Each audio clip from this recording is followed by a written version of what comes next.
I was 8 years old. I asked the judge, how do I get my dad out of jail?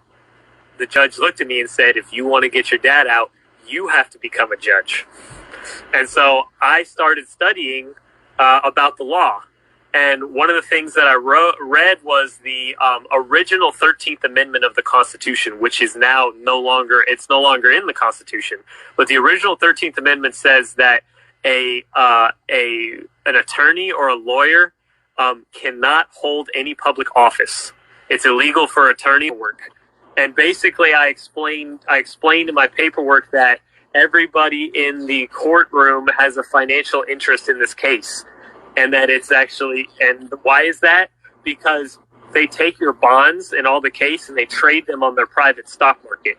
And then you can actually look up the trades of those bonds using what's called a CUSIP report. It stands for the Committee of Uniform Security Identification Procedure. Whoa, 1 second. You're saying when you go to jail, you're in jail or prison that you're traded like a stock? Is that what you just said or not?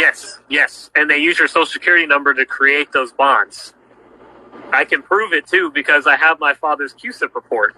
So I have the report of how much they traded it for. They traded it for $7.42 billion over the 15 years that he was in prison.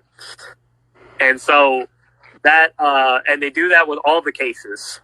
And so I wrote to the judge, I said, sir, I noticed that all this money was created off of capital gain, but no capital gains taxes were filed. So I need to know who's responsible for doing the taxes and how much you made, how much the sheriff made, how much the clerk made, how much the district attorney made. I need to know where all the money went. I need a full forensics accounting.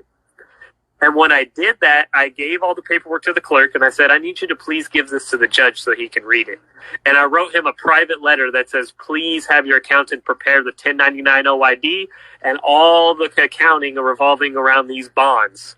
And she's like, you want to give, she had never had anybody ask her to give anything to the judge.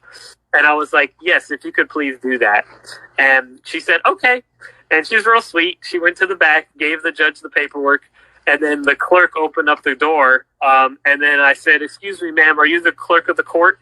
She said, yes, I am. I say, I need you to please take this. And I gave her a letter that said the same thing. Dear clerk, please prepare the accounting for these bonds. And her eyes got real big, and she waddled her fat butt to the back of the courtroom as fast as she could and gave the judge. I was 8 years